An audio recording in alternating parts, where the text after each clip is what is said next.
아무리 자산이 많아도 정확한 순간에 뭔가를 딱 하지 않으면 투자 수익은 얻을 수 없다는 거. 근데 참 역사라는 게 아니는 거예요. 역사의 위기에 때 결국 뭐가 반응한다? 주변이 먼저 반응한다. 중앙은 성공하지 못해요. 근데 여기서 중요한 게 사스마번과 조슈번이에요. 이곳은 에도마부에서 완전 주변 지역이에요. 230년 동안 엄청 차별당한 지역이에요. 중심의 논리에 이 사람들이 벗어나 있어요. 중심의 논리에 있는 사람들이 고민이 될 주제가 이 사람들한테는 없어요. 봐봐요. 중국 그 거대한 제국이 완전히 이 제국주의 시대 때 폭망했잖아요. 우리나라는 식민지까지 됐잖아요. 왜 그래요? 우리는 동아시아 문명의 중심지에 속한 나라잖아요. 중국은 중심 자체고. 그러다 보니까 이 나라들은 유교 문명, 뭐 그런 거 있잖아요. 전통 문명. 이거를 벗어나가는 거 상상도 못해요. 심지어 지금 우리나라 사람들도 뭐 어디 심씨다 어디 김씨다 나는 강간차는 자손이다. 도대체 족보가 2000년을 내려와요. 근데 일본은 그런 것에서 멀리 있죠. 잘 몰라. 가쿠 시험 제대로 봤던 적도 없고 일단은 무사들이 한문을 못했거든요. 뭐 이게 등등등 여러 가지 문제가 있었기 때문에 그런 게 없는 거예요. 더군다나 그런 사회에서 완전 외방에 있었던 사스마나 조슈가 에도마부에 대한 충성의식이 없잖아요. 근데 여기서 가만히 본 거죠. 세상은 변해간다. 옛날처럼 가면 살 수가 없다. 어떻게 해야 되지? 번을 개혁해야 된다. 그래서 1차적인 게 번 개혁이에요. 각자 일어났었어요. 조슈번 같은 경우는 혼슈 끝단에 있는 지역이에요. 그리고 그 밑에가 큐슈가 있어요. 그리고 거기에 그 유명한 항구인 시모노세키 항이 있어요. 해류에 따라서 남중국해에서 쭉 올라오면 자연스럽게 이 시모노세키 해협으로 들어올 수밖에 없어요. 다시 안쪽으로 들어가면 세토네이라고 그래가지고 바다는 바다인데 혼슈하고 시코쿠섬 사이를 가로지르는 바다가 있는 거예요. 그 바다를 따라서 오사카나 이런 주요 도시들이 다 이어져요. 그 조슈번에서 무슨 생각을 하게 되냐면 좋아, 우리 쪽의 항만을 대대적으로 개혁해서 들어오는 모든 물동량을 우리 쪽으로 돌려야 된다. 소위 말하는 항만 개혁에서 먼저 치고 나간 거예요. 모든 배들이 조슈번 항만을 이용해서 들어오기 시작을 하고 나가는 것들도 그렇게 이어지게 되는 거예요. 자, 그럼 뭘 하게 되죠? 돈을 벌게 돼요. 근데 돈을 버는 게 중요한 게 아니에요. 이 사람들의 목표는 이렇게 해서 번을 부흥시키고 이 힘으로 뭔가 세상을 바꾸자라는 사람들인 거죠. 그래서 이 돈으로 무기를 구매하고 군사력을 강화시키자라는 거예요. 즉 지방정부이기 때문에 가능한 거예요. 그런 식으로 성공합니다. 그러면 그 사스마번은 어떻게 성공하냐? 사스마번을 이렇게 지도로 보시면 큐슈 남부부터 시작해서 그 열도에 있는 조그만 섬들이 오키나와까지 다 이어지는데 그게 다 지금 이제 가고시마 현이에요. 일본 열도 전체에서 사탕수수를 재배할 수 있는 유일한 기후를 가진 곳이에요. 그래서 사탕수수 농업을 한 거예요. 크게 대박치죠. 근데 아까도 말했죠? 돈을 버는 게 목적이 아니에요. 돈을 벌어서 뭘 해야 되겠어요? 나라를 구해야 되겠죠. 그래서 그들도 무기를 사요. 그러면서 소위 말하는 중앙의 행정개혁은 실패했는데 지방이 살아가는 거예요. 일본의 근대화 과정에서는 봉건제라고 하는 지방 분권 체제가 굉장히 큰 힘을 발휘하게 돼요. 이제 여기까지는 조건에 대한 이야기를 했죠. 마지막 이 모든 것들을 잇는 힘은 뭘까요? 결국 리더십이에요. 그 중에 대표적인 게 사카모토 류마예요. 도사번 출신으로서 사스마번과 조슈번 등 히젠번 등을 이렇게 연결시키면서 소위 말하는 번의 연대를 구축한 거예요. 자, 근데 이게 지금 생각하면 되게 쉬운 얘기죠. 왜냐면 중앙정부 무력해졌죠. 지방정부가 몇 개가 개혁에 성공을 했잖아요. 그럼 당연히 지방정부를 엮어서 중앙을 물리치고 우리가 새로운 세상을 만들면 된다. 쉽지 않아요. 왜냐? 제가 처음 말했죠. 230년간 사스마 사람들은 사스마에서만 평생 살았어요. 조슈에 사는 사람들은 조슈에서만 평생 살았어요. 그랬던 사람들이 연합을 한다? 에도마부의 쇼군한테 대항을 해서 그들을 무너뜨리고 새로운 정부를 세운다? 이게 보통 일이 아니에요. 근데 그거를 엮어낸 거죠. 명분도 만들었어요.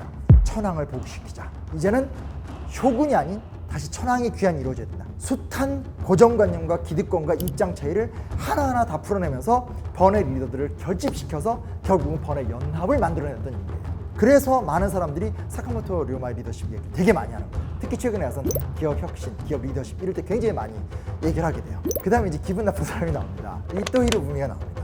근데 이토히로 부미가 왜 중요하냐면 국제법적으로 봤을 때 이 국가는 근대 국가다라고 인정을 해주려면 헌법이 있어야 돼요. 대한민국이 그 혹독한 독재국가 시절에도 헌법 다 있고 외견상으로라도 다 시스템이 있잖아요. 왜 그러겠어요? 그걸 갖고 있지 못한 나라는 민주공화국이 아니기 때문에.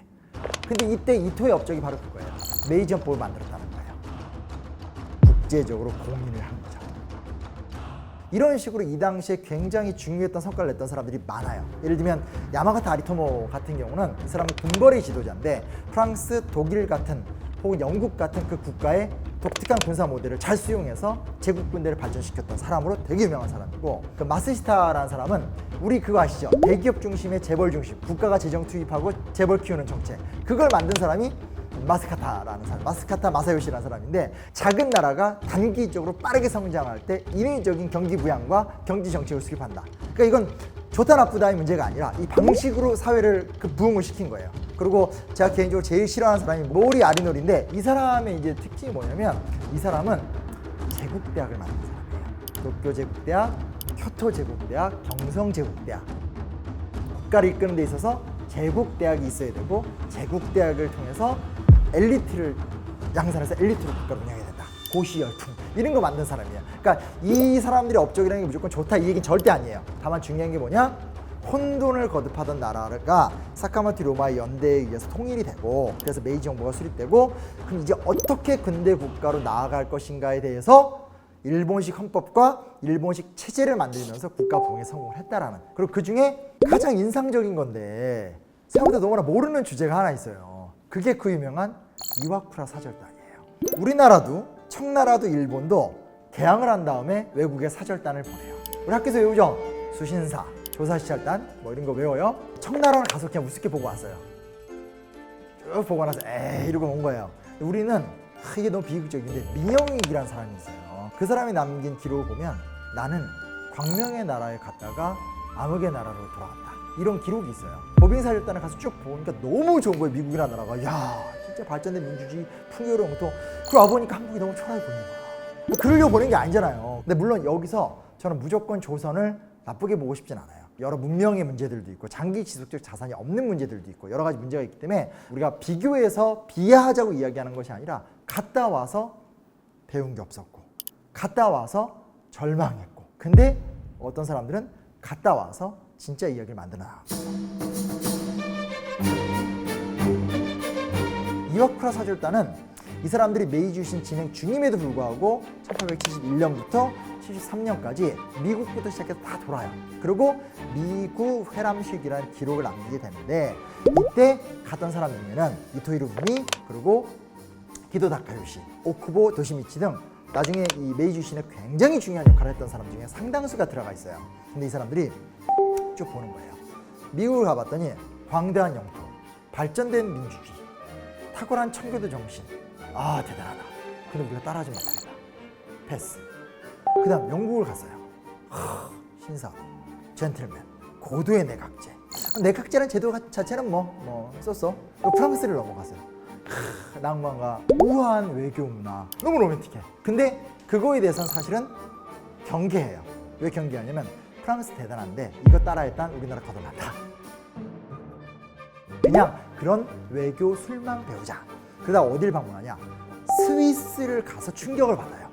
왜냐, 옛날에 먼 땅의 은나라 읽어보신 분들은 알겠지만 진짜 조그만 소국들이 오스트리아, 프랑스 이런 나라 버티면서 독립한 나라잖아요. 그걸 보면서 강소국이다, 작지만 강하고 주권을 지키는, 그리고 중립국으로서의 굉장히 힘을 갖고 있다.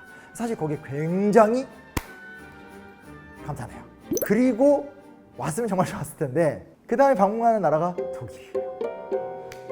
너무 좋은 거야. 아주 보수적이고 완고하면서 왕을 중심으로 근대화를 추진하는, 그러니까 민주화는 없는 근대화만 추진하는 나라.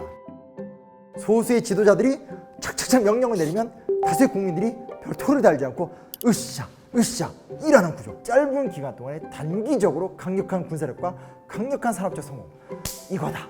에이 스위스 됐어. 스위스가 아니라 우리 독일 모델로 가야 돼. 그래서 사실은 이와쿠라 사절단을 통해서 와서 일본이 추진했던 게 독일식 모델이에요.